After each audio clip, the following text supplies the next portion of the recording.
We are going to see the most beautiful sights now as I walk down to our beautiful setting. You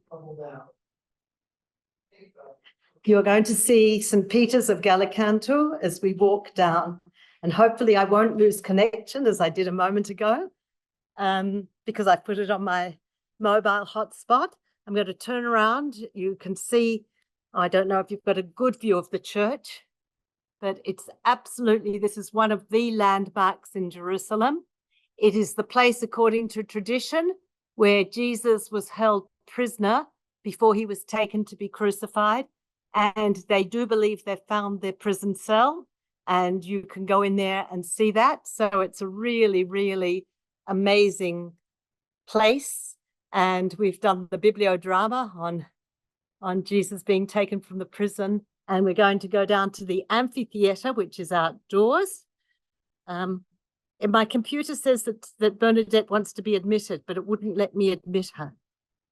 There we go. And there are more people in the waiting room. We're walking down. You're going to see beautiful views of Jerusalem as we walk down of the old city, of the city of David, actually. You're looking at the city of David, and you're looking then at Mount of Olives behind. And here we go. Beautiful city of David, Mount of Olives. You'll see the walls of the old city coming up. This is real. I know it looks like a movie script, but this is real. We're really looking at these sites. And we'll hear the bells, which means it's 6 o'clock, which means it's time for us to start. But it's taking me a moment, of course, to move down to our beautiful setting. Okay. Here we go. In our fabulous, beautiful setting at St. Peter's in Gallicantu, we have a lot of people here, lovely crowd, and it's very, very hot, but we have shade. And hopefully this will all be beautiful and that you'll see and hear. Can you give me an indication, Tali? Are you seeing and hearing well? Yes, can see and hear very well. Excellent. Okay. Good morning, good afternoon, good evening. And the reason I say good morning is we have people joining us from the West Coast of America, the East Coast of America, from Europe. Nice to see Monica here from now. Are we back? Yes, you're back. Can hear and see you. Fantastic. Welcome, everybody. And sorry for the delay, which according to my computer is only 4 minutes, which isn't bad considering we've tried 3 different network connections and I managed to be there. That's strange. We are in one of the most beautiful spots on earth. I want to show you that this is the Church of St. Peter of Gallicantu, the place where the site where we believe that Jesus was held prisoner before he was taken to be crucified. And behind us is are the walls of the old city of Jerusalem with the famous domes behind us, the Golden Dome and the Dome of Al-Aqsa. It's just an absolute glorious spot to be in. And we are very, very grateful that we have with us for this Praying Together in Jerusalem, Rabbi Dr. Reuven Kimelman, who has already taught and been part of the summer school. And we have him back for a second time to share with us a teaching on Rabbi Avraham Joshua Heschel. For those who are regular attenders in Praying Together in Jerusalem, you know that we have been looking at how great peacemakers have contributed to our understanding of the dignity of the human person. And today we're going to hear what Avraham Joshua Heschel's contribution to our understanding of the dignity of the human person is. We will use our usual format. We'll hear from our speaker, we'll engage our speaker in conversation, and then we will move to prayers. And we have Christian and Jewish prayers here, and we know Mohammed's on the way here as well, so we'll have the Muslim Oud. Unfortunately, Fadwa, who was scheduled to offer the Muslim prayer, has had a last-minute call to a meeting, So I may see whether we bring in other prayers. I don't know if Fauzi is here. Are you here, Fauzia? She may join us a bit later. And we will definitely read the prayer that Fadwa sent me if we don't have a Muslim on the call. So we will have Christian, Jewish, and Muslim prayers. It's now my pleasure to invite Rabbi Kimelman to come and make his presentation.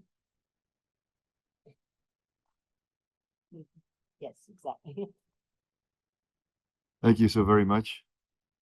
I can't think of a better location and a better person to be talking about this subject at this time than Avraham Joshua Heschel, who in his three names combined his three functions of Abraham arguing with God to save others, Joshua to fight the battles of the Lord, and Heschel was known as the lover of Israel.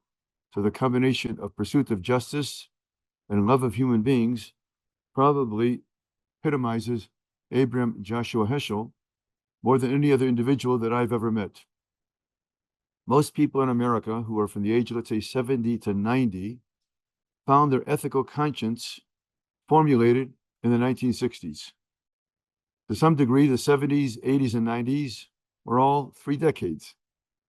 But for those of us who lived in the 60s, almost every 2 years was an alternative moral passion. And we had to make a decision where we stood on these issues.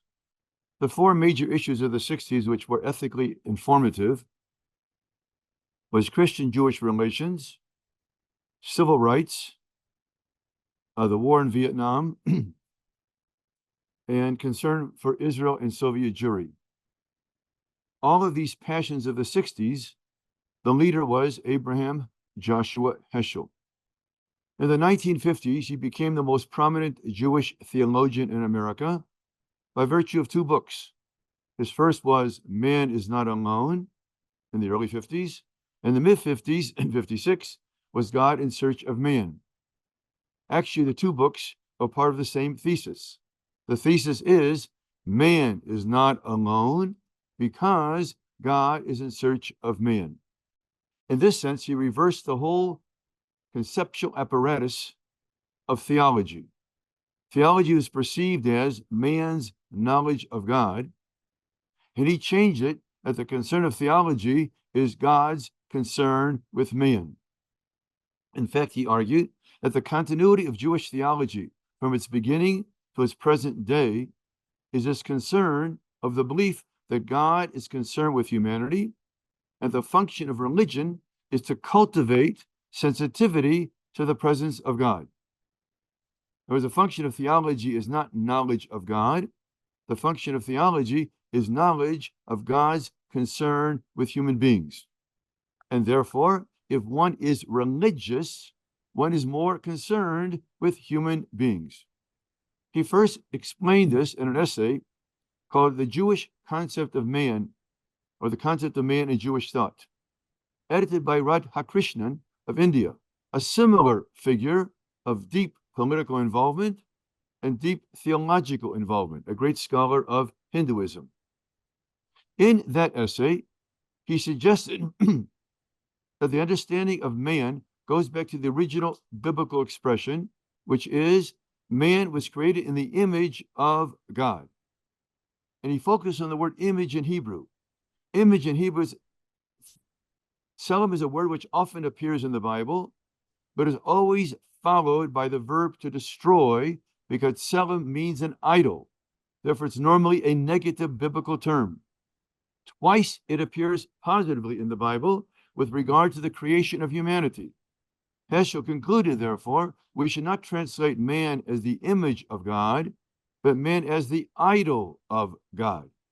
Now, in ancient religion, one's attitude toward the gods is reflected in one's treatment of the idols. Therefore, in Judaism, one's attitude toward humanity is in treatment of the idols. Who are the idols? Human beings. So we are prohibited from making idols, but God makes idols all the time. And who are they? Our fellow human beings. So in rabbinic parlance, the word for killing or murder is mima'et edemut hamelech. meaning you diminish the presence of God.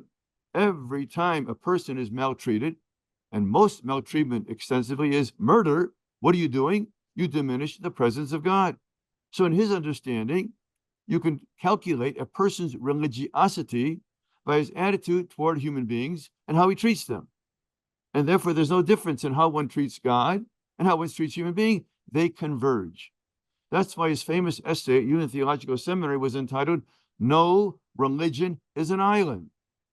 That's a remarkable expression, because most religions think if they vanquish the other, they become a conqueror.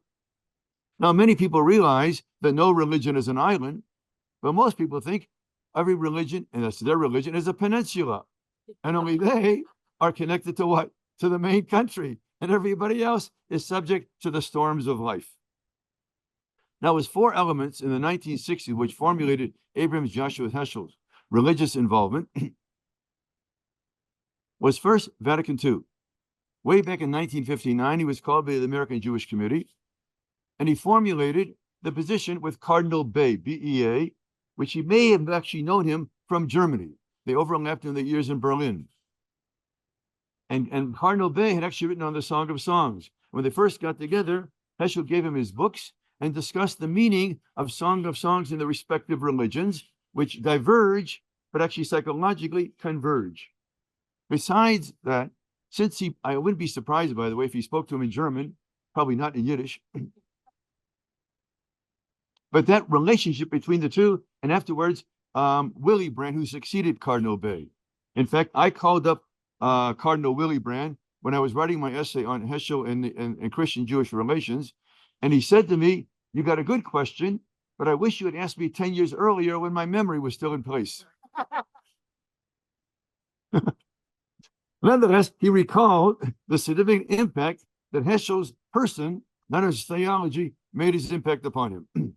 A recent essay has been written on Nostra Aetate 50 years later, and the person writes that if one knows what went on and what happened, one could not explain the change of the Catholic position without the knowledge of Heschel.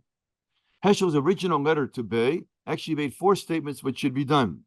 His first was the idea that the Catholic Church should accept the idea that anti-Semitism is a sin. And anybody who knows the teachings of Pope Francis realized to what degree this has been implemented. Now, what became a mitzvah up to 1950, by mid-60s and mid-80s, became what? A sin. Now, why was it sinful? Because anti-Semitism is really a rejection of Scripture and a rejection of chosenness. Now, why was anti-Semitism so current in the Catholic Church? Because of the position is that God is a monogamist. And if God is monogamist, and he one time was married to the Jewish people, and he's now married to the church, he must have what? Divorced the Jewish people. But if not, God is not a monogamist, meaning there could be multiple covenants with different religions, then the acceptance of one's own covenant does not imply what? The rejection of others. So we have to reinforce theological polygamy, because theological monogamy ends up what? With hatred of the first wife. And that is true of those who claim the second wife. And we have another religion which more or less claims to be the third wife, ends up rejecting both wives. What's the problem? The metaphor. The metaphor is God must be monogamous. But clearly we human beings cannot restrict God's love. Doesn't make any sense. Who are we to restrict God's love? Makes no sense at all. Therefore, God can love and love and love again. And the taking on new lovers, watch my metaphor, does not imply what? The rejection of old lovers. And that is imposing, remarkably so, imposing human conceptions on the divine and restricting the divine. So he at that time suggested that a committee be established by the Catholic Church to reinvestigate Catholic Jewish relationships on the highest level of scholarship and theological reflection. I myself have participated in many of these in the subsequent years, and it's amazing the change of the Catholic attitude toward Judaism, and in many discussions, almost a total lack of enmity between the two, and the realization that what we have to achieve together is much greater than we can achieve separately, and indeed, our fighting together undermines religiosity in the world. Nothing undermines the significance of religion than to see people claiming religion fighting with each other. right? That undermines the claim all around, because people say, well, then belief in God does what? The opposite of what it's supposed to do. But the issue is not belief in God, according to Heschel. The belief is sensitivity to the presence of God. And by virtue of his involvement, 3 subsequent popes came to the wall. Now, you may not recall, way back in 1964, the Pope at the time came to the border of Israel and refused to cross the border because he argued that it was theologically inimical for a Catholic Pope to enter into Jewish sovereignty. His position was Jewish sovereignty and restoration to the land is the rejection of the second wife, because God is going back what? To the first wife. All the problem is a metaphor. In other words, metaphors inform our theological thinking, and Heschel tried to overcome that. The second major concern of the day was civil rights. It goes way back to 1963 in his famous lecture on religion and race. And there he made 2 famous comments. One is, he said, there are many campuses in America in which it is harder for a Negro to cross the campus than it was for Israel to cross the Red Sea. And then he formulated the expression called the monstrosity of inequality. And they caught on that expression, the monstrosity of inequality. And therefore, to bear, religiously speaking, treating human beings, the image of God, differently is really what? A theological monstrosity. So his involvement in civil rights, and I, being a student of his, got extraordinarily involved for very similar reasons, was his second passion. The third passion became the war in Vietnam, which consumed him until his death. Consumed him till his death. On his deathbed, he died on a Friday night. On Shabbos morning, they found 2 books on the floor. One was of the war in Vietnam, and one was at the founder of the Hasidic movement, the Baal Shem Tov. And it's a combination of 2, which reflects this person's reality and how he died and how he lived. In any case, the war in Vietnam consumed him. I one time interviewed a man called William Sloane Coffin. He was the Protestant chaplain at Yale University. Subsequently became head of Riverside Church. When I was at Yale, I decided to interview him on Heschel. I said, what was the difference in Heschel and the committee concerned with Vietnam? To which he answered, I remember sitting in the room and all of us mourning how many people were getting killed and how ineffective we were. Heschel walked into the meeting and he asked only one question. Tell me, while you guys are sitting around here, how many Vietnamese have died? And what are you doing about it? So he said to me, he was like a moral energy. He would come into the room and he called him Father Abraham. And he says, Father Abraham was our Old Testament prophet. Spelled PH, by the way, okay? Remarkably. And he said he would energize us. Why? Because every time somebody got killed, you were doing what? You were diminishing the image of God. And therefore, can't sit around and do nothing. Now, the turning point of civil rights in Vietnam goes back to 1967. In 1967, Martin Luther King gave a very famous talk at the Riverside Church in Upper Manhattan. On the podium sat Abraham Joshua Heschel, and King acknowledged his presence. In that talk King gave, he decided to tie together civil rights and the war in Vietnam. That you can't fight for civil rights home and kill people who aren't. Means you don't really care about civil rights, you only care about your own group. So as the talk was over, and it almost changed the conversation of civil rights in the war in Vietnam from 67 on, and it became almost a national possession. He was walking out of Riverside Church. As he walked out, I ran up to him, and he said to me, I won. I said, Professor Heschel, what did you win? He said, I've been all year long trying to convince Martin, that's how we called him, Martin, to make these 2 issues. You can't fight for civil rights in America and tolerate the killing of Vietnamese in Vietnam. And he finally brought the 2 together. So he says, I won. These 2 concerns were my concerns, and they became his concern. The other major issue of the day was Soviet Jewry. Way back in 1963, he made the famous comment, we American Jews did nothing, or not nothing, inadequate response to the Holocaust. Now we're repeating on the spiritual level, we must do something. And he was very influential in sending Elie Wiesel to Russia in the famous book, Les Juifs de Silence, The Jews of Silence, which came out of this whole phenomena. And he spent many years fighting for Soviet Jewry. So we had these issues of, first, Jewish-Christian relations, which then became Jewish Protestant and Catholic relations, and subsequently Jewish-Muslim relationships. So I have spoken twice in Dubai at a religious conference which is primarily Muslim, some Christians, and a few Jews. And it's remarkable that is really the image of Avraham Joshua Heschel making an impact way beyond the Christian world. Also what? The Muslim world. And I've met Muslims who've been influenced by his writings because of their sensitivity to the divine and the ethical life. And the combination of the two speaks. I've also met Hindus, quite different, but also this idea that awareness and mindfulness of the presence of God, the way they talk, mindfulness, not so much the presence of God, but the two, mindfulness helps develop the capacity for self-awareness. So they talk not exactly religiously as Jews and Christians and Muslims do, but the overlap of sensibilities is quite remarkable, and therefore we can learn from all of them. So when I put all these two together, that Avraham Joshua as a kind of the ethical religious consciences, and I want to put two things together. In the 1950s, by the end of the 1950s, he was probably the most well-read Jewish theologian in America and probably around the world. Before that, it would have been Martin Buber.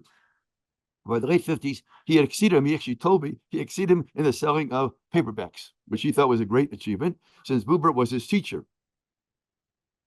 But by the end of the 1960s, he combined his theological voice with his ethical voice, which gave extraordinary force to the ethical implications of one's theology, because the same individual combined the two. And then when you think in the 1960s, he put Catholic Jewish relations and Protestant Jewish relations, not on the back burner, but on the front burner, frequent for most of them, especially people who were disciples of him. Then there was the war in Vietnam, and with civil rights, and Soviet Jewry in Israel. So I'm going to tell you two stories. First, a story by Daniel Berrigan. Anybody know his name? Daniel Berrigan was a remarkable guy, extraordinary poet with extraordinary ethical sensitivity, and had an older brother called Phil, who was much bigger than him. Daniel Berrigan was a little guy like this, really remarkable. And he used to always wear a turtleneck sweater, black one. Anyhow, this is about 1968. I'm in a seminar with Avraham Joshua Heschel. We met every 2 weeks in his office. Suddenly, I went into the office and I said, Professor Heschel, there's a man out there on the 6th floor walking around like doesn't know what he's doing, and he's wearing a black T-neck turtleneck sweater. So Heschel runs out of the office, grabs the man, brings him in, and he says to the seminar, well, 6 of us were there. We seminar every 2 weeks, met for 2 hours, and he would always start the seminar smoking a cigar. And he would never look at his watch. When the cigar got down to here, he would say, gentlemen, I think the seminar is now over. So he brought in the man. He said, I want to introduce you to Daniel Berrigan. And Berrigan, I've invited him to talk to the seminar. Okay, we were all very excited. We knew the man. Some of us were involved in anti-Vietnam protests, and he was quite a star in the Courage and Concern for Vietnam, one of the founders along with Avraham Joshua Heschel, at least later on. So Berrigan started talking, and the substance of his talk was, Avraham Joshua Heschel, we have to go to jail. So Heschel, we have to go to jail? So he said, it's like Jeremiah, the structure of the first temple. A man of conscience who feels his government is wrong cannot benefit from the government. And as long as you benefit, you are what? An accomplice. And the only way out is what? To go to jail. So what do we want to do? We should break the law and they send us to jail, and we make a moral statement. So Heschel, being the great teacher he was, turned to the 6 of his students and said, okay, gentlemen, what should I do? And each one had to do it. Respond to that. What are you going to do? And then when we got done, he spoke. He turns to Daniel Berrigan and he said, tell me, Daniel, if I go to jail, will one less Vietnamese get killed? And Daniel said to him, that's not the issue. The issue is to save our souls. Heschel looked him in the eye and says, no, the issue is to save their bodies. Remarkable. A great debate between a Catholic and Christian Jewish theologian, both talking from different perspectives. One said we must save our soul. There's no, we must save our bodies. And he said, tell me, if I go to jail, will one less Vietnamese get killed? And then he turned to me and he says, what do you suggest I do? I said, don't go to jail, because if you go to jail, you will lose your credibility in the Jewish community. and no longer get audiences on Shabbat morning talking about the war in Vietnam, even when they invited you to talk about the Sabbath. And I said, it's extraordinarily important that your voice be heard. And therefore, it's not a time to make a moral position. It's a time to be effective. And that's what he did. Later on, Berrigan and his brother took blood and put it on things in Maryland. And then they fled and hid out in Long Island. And that shocked me because he was trying to convince him to decide to go to jail. Once he broke the law, what did he do? He fled and later on and went to jail. Interesting, when Berrigan was liberated from a minimum security prison, who was there to greet him as he walked out of the prison in Connecticut? Avraham Joshua Heschel. They were very close, like spiritual, like father and son, because Berrigan was a little bit younger at the time. They disagree. Okay, so that's that story. Now I want to tell you my final story. Heschel would frequently call me up, and I was in the dormitory at the Jewish Theological Seminary, and he asked me to walk him home. So one night he tells me to walk him home. It's about 10 o'clock at night. We're in New York City, and we start walking together, and we get to 122nd Street and Broadway. And suddenly we were approached by a big black guy, and I was shaking in my boots. I was scared, and I grabbed his arm and said, "Let's move forward." And Heschel stood, didn't move. And the man looked at us threateningly, I thought, but I don't know. And Heschel looked at him and says, "Tell me, how was your day today?" I was shaking. I was scared. 10 o'clock at night in New York City, get it? He says, "Did your day go well today? How was your day? Tell me, how are you feeling?" And the guy just melted. He said, "Nobody ever talked to me like that way. You get the point? Please, go ahead." Okay. And then we walked on. And the other part of the story is remarkable. We go by 116th Street, which had a bookstore there. If you know New York City. And in the bookstore, they had a book of Avraham Joshua Heschel, Who is Man, which is really the subtopic of this talk today. Anyhow, when we walked by it, the book Who is Man was replaced by the Maharishi's book called Transcendental Meditation, very popular in the 60s, even to the 70s. So I said, "Professor Heschel, I think you've been replaced by the Maharishi." To which he said, "Who is the Maharishi?" And I just read a book by the Maharishi. I summarized what I thought was his thinking. Heschel thinks and said, "You know what? I think there are people we can learn more from," which is about the height of a negative comment by the man. I knew him quite a bit. I can't recall him making a negative comment about many of the people who opposed him. Always was positive. And if you could make something positive, at least what? Don't make it negative, make it neutral.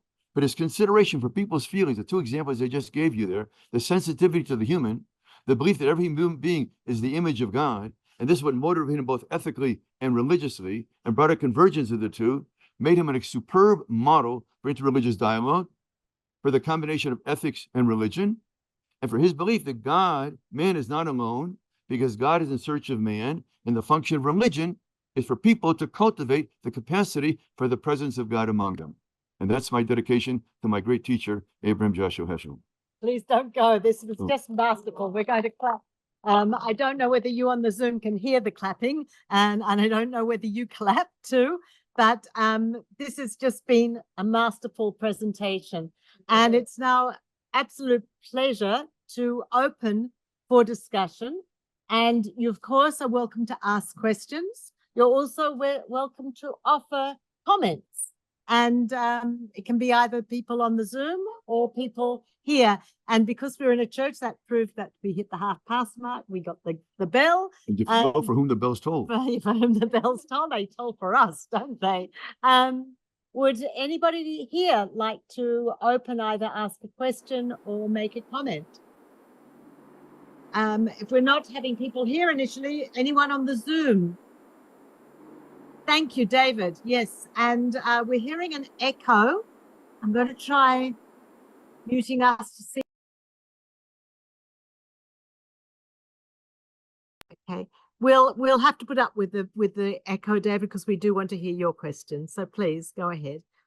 And I might mention David's in Haifa. Please.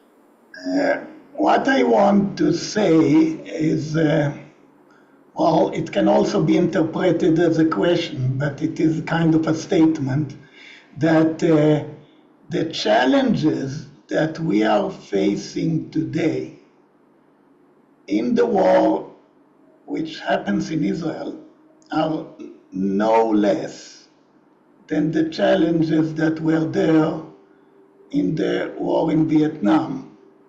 And it is not less complicated, and there are no less moral issues involved here.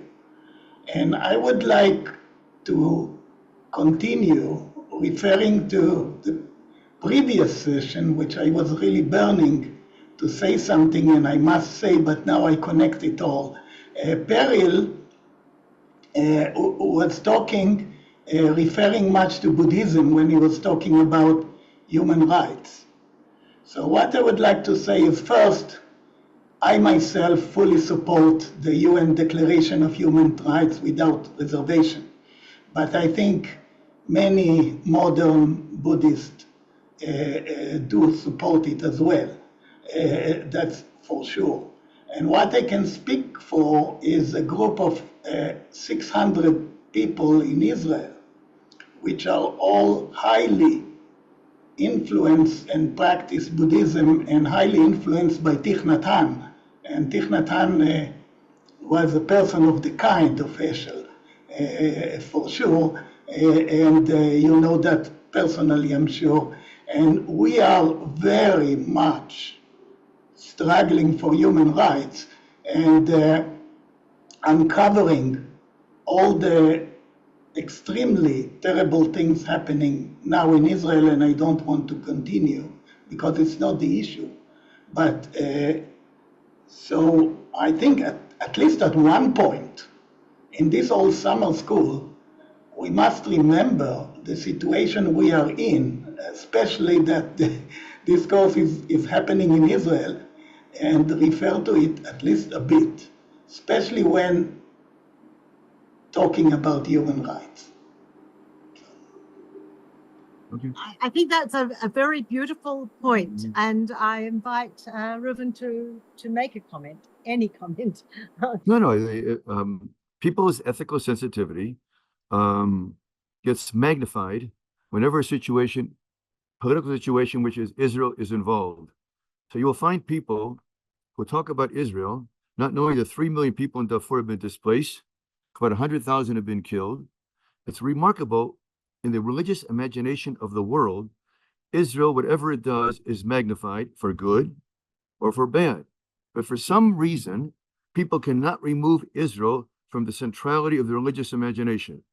So, for example, why would a head of Iran, the only country in the world publicly committed to the destruction of another country, believe that the removal of Israel will invite the Mahdi, 12 and 13, the Messianic? In other words, even in Islam, the Messianic coming, whether negative or positive, is all Israel-centered. So the fact is, whatever Israel does, for good or for bad, it's way exaggerated beyond its numbers or its geographical significance. Its geopolitical religious significance rings throughout the world, and strangely, it's not limited to Jews, Christians, and Muslims. In fact, I myself have met Buddhists who are not Jews. Right? It's remarkable. So apparently, the biblical perspective that Israel remains central to the world's religious and ethical economy is there.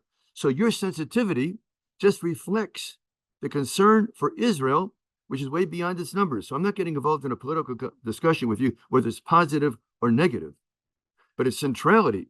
So, for example, when it goes to the ICC International Court, one will find that close to 78% of its decisions are regard to Israel. They rarely condemn a dictatorship. They've never condemned an Arab dictatorship. They will condemn the Israeli democracy over and over again. Without getting into talking about the corruption, who the judges are and where they come from, the question is, why does Israel occupy such a centerpiece in the religious ethical imagination, not only of the Jewish people, not only of Christians, not only of Muslims, but exceeds it? And that deserves further reflection. A good answer to the question I have not yet found. If you do know it, please provide it. John, you want to join the conversation? Please do.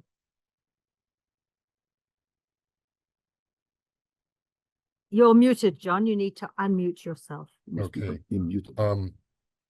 Sorry, you're like Rabbi, what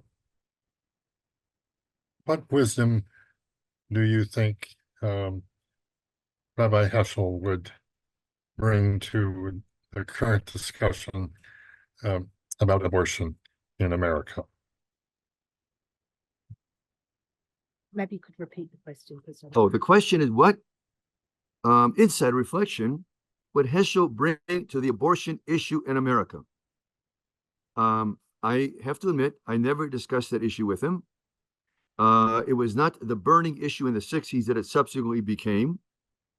An issue which should probably be conceived primarily in religious ethical considerations has become totally politicized, and the one's political perspective influences one ethical perspective, and they reinforce each other. Now, it is quite clear that in Jewish tradition, abortion is discouraged, especially after the first 40 days. So this would solve the problem of that which is a product of a rape or incest. And the significance or sacredness of life remains sacred no matter what. So if a baby is threatening the life of the mother being a full life takes precedence. But if the baby is not threatening the life of the mother, the rabbinic position is ein dochim nefesh mipnei nefesh. We don't count one life more significant than another life. So the absolute prohibition on abortion would not be the Jewish position. The total permissiveness on abortion would also not be the Jewish position. And it's remarkable to me to what degree this issue has agitated both people religiously and ethically. I've gotten involved not in debates but discussions on this issue. I'm impressed by the intensity of ethical feeling on both sides of this. And it's just a pity that such great disagreement cannot be treated with more respect, and people begin to badmouth the other position, not realizing that the other position may be as ethically and religiously motivated as their own. Okay, and another question. Please, John. Yeah. The issue with regard to Israel today seems to be intensely involved with one might call it, the theology of Zionism. Those who support the Zionist theology, those who are opposed to the Zionist theology, especially then with regard to the ethical activity that follows from a decision one way or the other. Did Rabbi Heschel was he involved at all in the discussions about Zionism and the idea that Israel had every right to basically conquer Palestine and build the Israeli nation? First, you'll find that anybody who discusses this issue, their choice of terminology will almost always reflect their position. It's almost impossible to discuss the conflict in the Middle East. Now, who is the conflict between? Well, it's no longer between Israel and Jordan, no longer between Israel and Egypt, probably not even between Israel and Saudi Arabia. The main conflict now is between Israel and Iran supports three elements, now four, which all have attacked Israel. They have a messianic position with regard to their country, and they believe the elimination of Israel, which means in their imagination, Israel remains theologically centered, has to be eliminated for their Messiah to come. Now, where else in the world do non-contiguous countries seek the destruction of other? Ukraine invaded Russia. Do you know that Iran is 1,200 miles away from Israel? It's remarkable. Now, the mere fact that you use the word Palestinian and think they're original reflects your position. I'm not getting into a political debate now. All I'm telling you is that the choice of terminology and the choice of neutral terminology is almost impossible. So the way you describe the reality already reflects your political position. Just in common denominator, read Mark Twain in the 1880s, and it will tell you that in this land, almost nobody was there. Therefore, from the point of view of longevity, before 1850, neither Jews nor Arabs or anyone of the other group has any right to the land based upon longevity. We were here 2,000 years ago, 3,000 years ago. We believe in the Bible was promised to the land of Israel. But now the question is, can we have sovereignty which reflects an ethical reality? Because in the book of Deuteronomy, chapter 4, it says, I chose you out that you will exemplify righteous laws, mishpatim tzadikim. So Israel is morally obligated to reflect righteous laws because it believes that the function of its Jewish sovereignty is to turn people in the direction of God. If that succeeds, well and good. If not, it's a pity. But the right of survival, right, especially after the Holocaust, exceeds any specific religious or political position because you can't be a moral model unless you're first alive. Thank you. You're welcome. Can I just also confirm, though, Heschel regarding the state of Israel and the concept of the state of Israel? Heschel himself would therefore have been described as a Zionist. Yes, his book is titled The Israel and Echo of Eternity. And actually, I was in his office right before the Six-Day War broke out. He was extraordinarily distressed. You have to realize that Heschel, besides his brother, his whole family was wiped out in the Holocaust. And in those days, about 1/3 of the population of Israel were Holocaust survivors. Some of them were actually relatives of his from his Hasidic line. So his concern for the survival of the Jewish people, having gone through Europe, don't forget, he himself was in a concentration camp placed because he was Polish by the Germans 6 weeks before the war broke out. He was saved by an American passport, went to England, came to America, ended up in Cincinnati, and subsequently in New York. So his concern for Israel, and Israel to be a moral example. So the name of his book is called Israel, an Echo of Eternity. Think about that topic. It really resonates. Rita's going to ask the question. I'm going to ask her to stand in front of the computer to ask it. Thank you very much for such an informative and personal presentation. Heschel has always been a giant in my eyes, and you've enhanced that. One thing I was wondering about his early life and home. His parents must have been tremendous to instill such a sensitivity within him. Would you know? I'm sure you would. His father died young.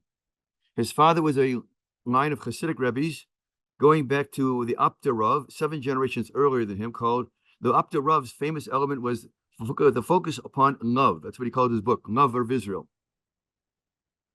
Heschel was raised by his mother. He one time said he was thankful that his mother raised him because his father would have been too strong and would have limited him. And he was unlimited. So at the age of 18, or actually before that, he actually went to Warsaw and joined a Yiddish writers club.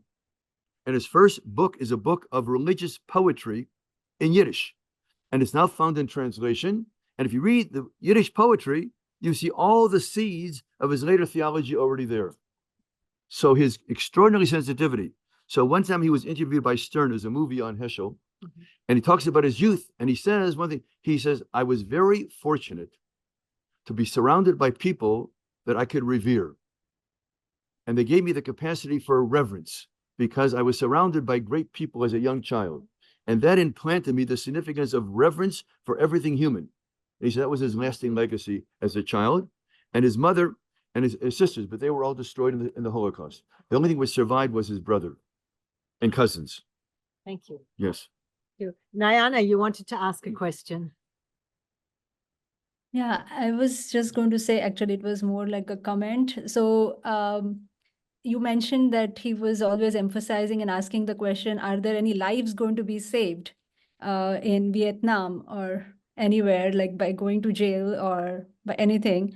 So the emphasis on this question, immediate question, as a way of making a decision, are there any lives going to be saved?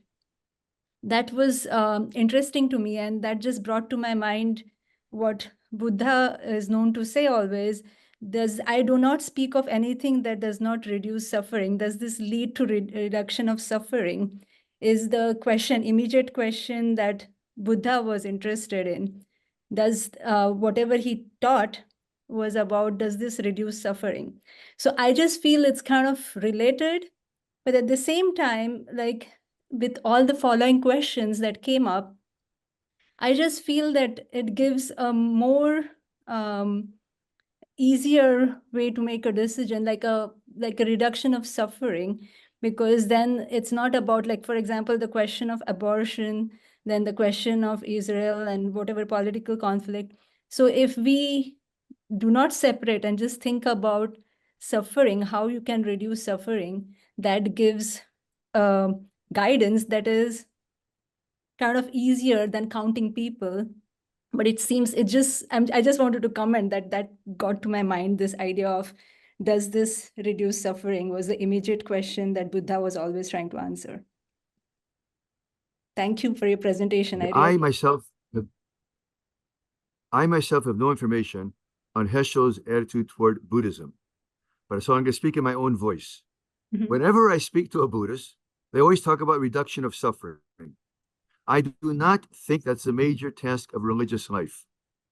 I think the task of religious life is the enhancement of life. And the enhancement of life frequently involves suffering.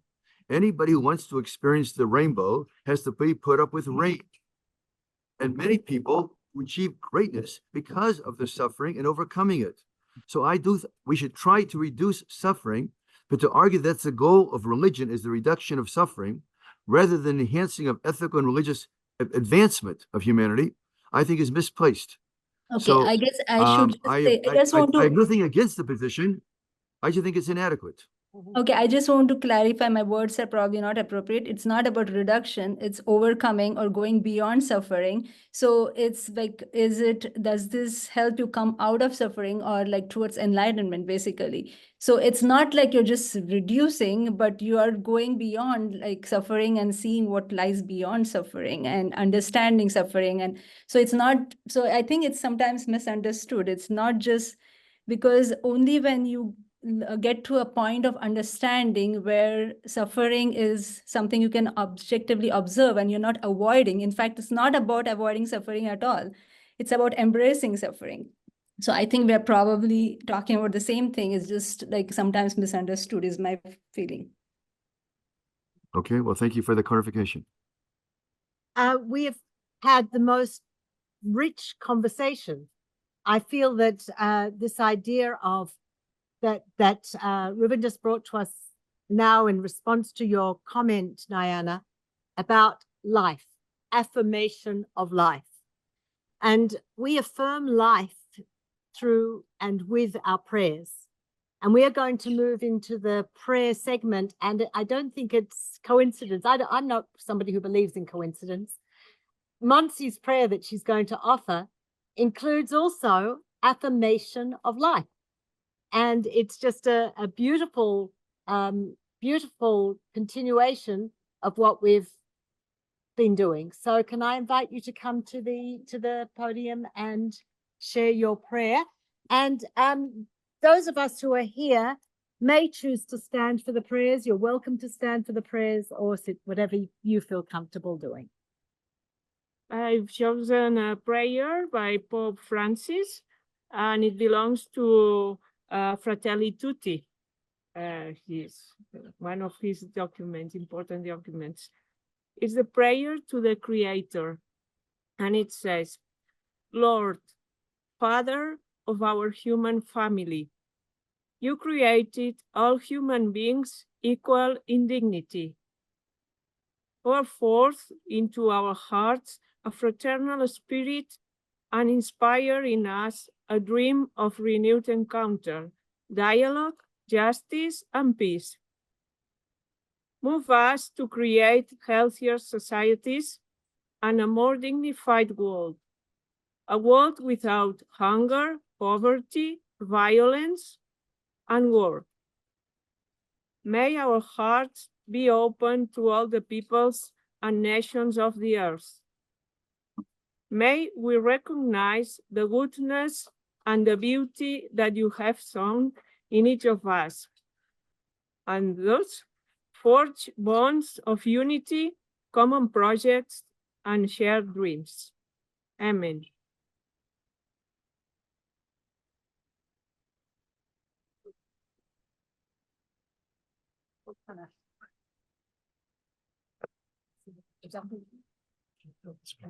Want to see if you can tilt the screen so people on the Zoom can see the background?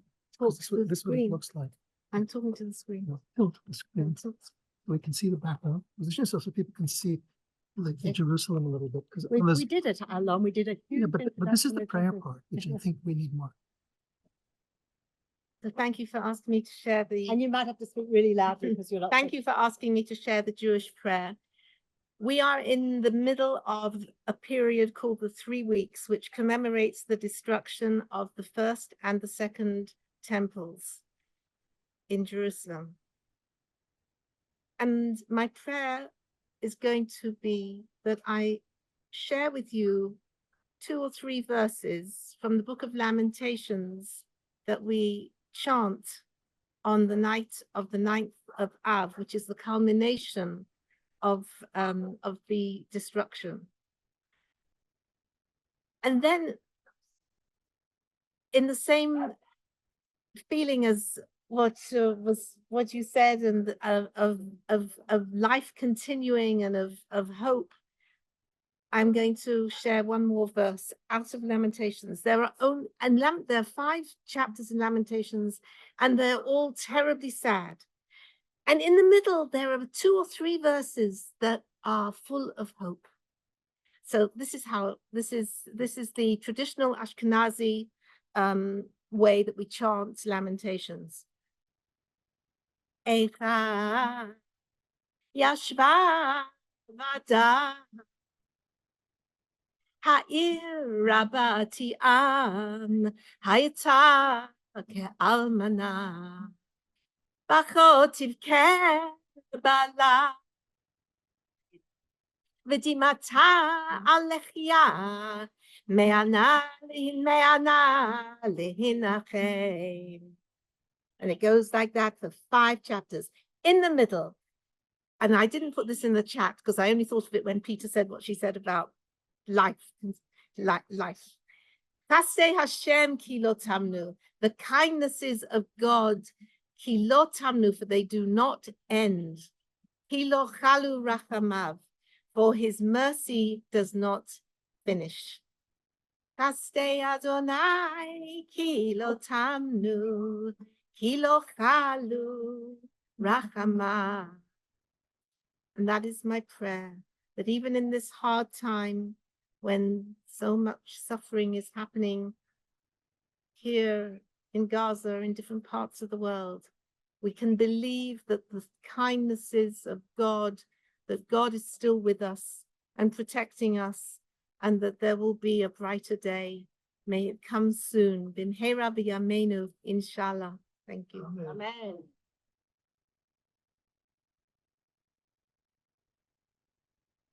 Hope being a universal human experience and a powerful life force. Rita, I'm worried they won't hear you clearly on the Zoom. Closer. Let me listen. Talk, I'll take it.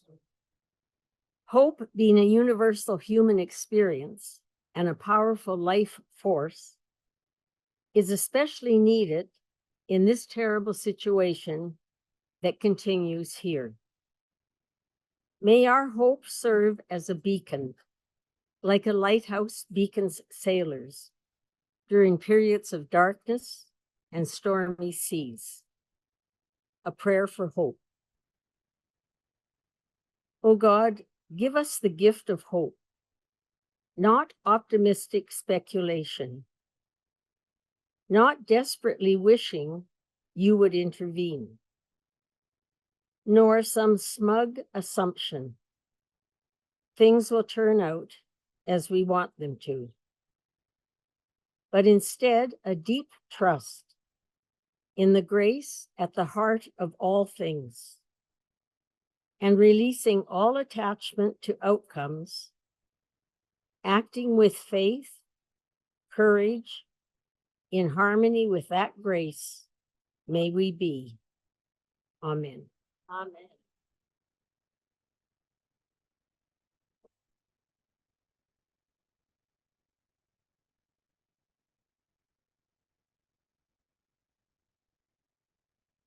My prayer is in the form of a blessing. Jewish prayer begins with 6 words of blessing.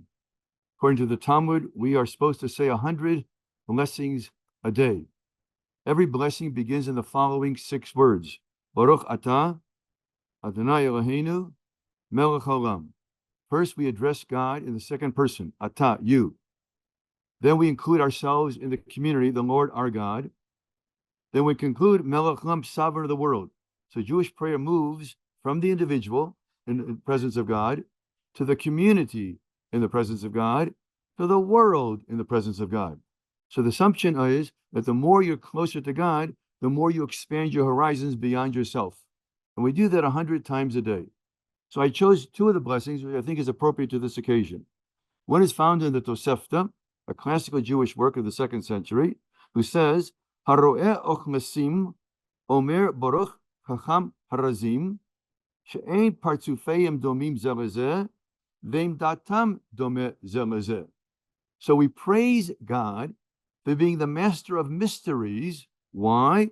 Because people's faces are not alike and their opinions are not alike. So we praise God for human diversity. Too often it's easy to fall into a religious trap thinking that uniformity, if everybody was like me, the world would be perfect. But not like me, maybe like you. But the trap is the realization that diversity, right, is a religious blessing. It's like a symphony. Could you imagine we need percussions, we need string, we need brass? If everybody was in percussion, they would drum out the alternative music. So that's my first blessing, is a realization of diversity, and it's God's wish. The other one is a famous blessing which says, Haro'eh chachmei Yisrael amor baruch shechalak michachmot l'reyav. He who sees a wise Jewish sage says, thank God for what? Proportioning wisdom to those who fear him. Nothing unusual. But watch the next part of the line. It says, but those who see the wise who are not worshipers of God, what should you do? Shenatan michachmato levasar v'dam, which means God does not give her wisdom just to those who what? Who believe in him. God apportions wisdom to all humanity, and therefore the capacity of learning. So in Jewish tradition, Ezu Chacham, who is called learned? Halomeid Mikol Adam, who is the capacity to learn from everybody. So I think as we come together from different religions, my blessing is to appreciate diversity. And if everybody was like us, we wouldn't learn from anybody. It's only from diversity that we learn, and God created a diverse world. Baruch Hashem, thank God. As we conclude our gatherings, we always stand together and join. And Mohammed is here with his oud, his beautiful oud, which gives us always a sense of sanctity. Now we know, and Iva's going to give us music as well, right? Yes, Iva and Hannah, but we'll start with Mohammed. Mohammed, because we haven't had a Muslim prayer, Mohammed brings us beautiful sacred music. Okay, my sound is off completely. We have more people who would like to offer a prayer. Come right round so that let's try and get you all. Come, everybody, come close. Come close. Really come close. Let's get you all in the picture. Come on. People are shy. Now, we had another offer for another prayer. Did you want to offer another prayer? Portuguese, maybe. In Portuguese. We have no. Let's do that. I'm trying to figure out how to change the direction on this. Let me just hold it like that. Okay. So please come forward and offer your prayer, and Alon will pick up the sound. Come forward. And your guests from? Your guests from?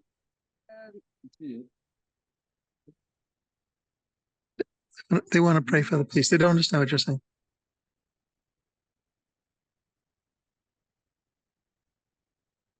Senhor Pai, nesta hora, Senhor, reunido aqui, Senhor, com meus irmãos.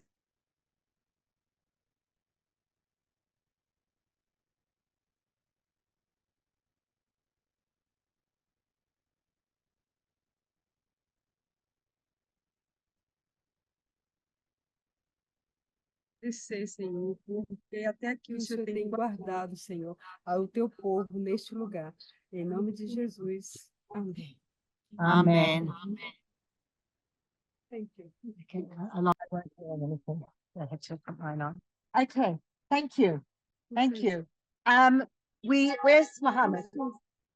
No, come here. Alon's going to get your sound. Nevertheless, even if the sound isn't being heard well over the Zoom, we here are able to hear this beautiful sound of the Oud to help us in our shared meditation and shared appreciation for being together in Jerusalem. And I just want to say what a beautiful gathering it has been for all of us here, and I hope for you on Zoom. We've learned a lot. We've heard sincere prayers, and we will continue in 2 weeks on a Zoom only gathering. And I hope that you will all join us in 2 weeks for a Zoom only gathering. And as I say, we're uplifted by the Oud here, and I'm sorry that the sound isn't going well here. And now Hannah and Ivor are going to offer us one more song, which at least with Hannah's voice, I don't know whether the guitar will pick up, but we're going to give it a go. We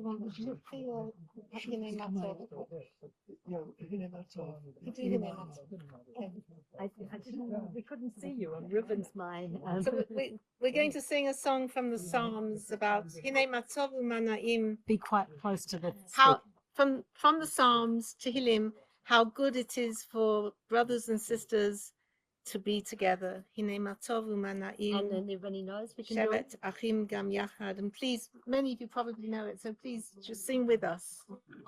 Can you see Ivor? There's Ivor. Shevet Achim Gam Yachad, Hine Matzovu Manaim. Shevet Achim Gam Yachad, Hine Matzovu. Shevet Achim Gam Yachad, Hine Matzovu.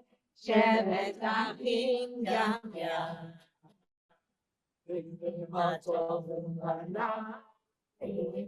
Shevet Achim Gam Yachad, Hine Matzovu Manaim.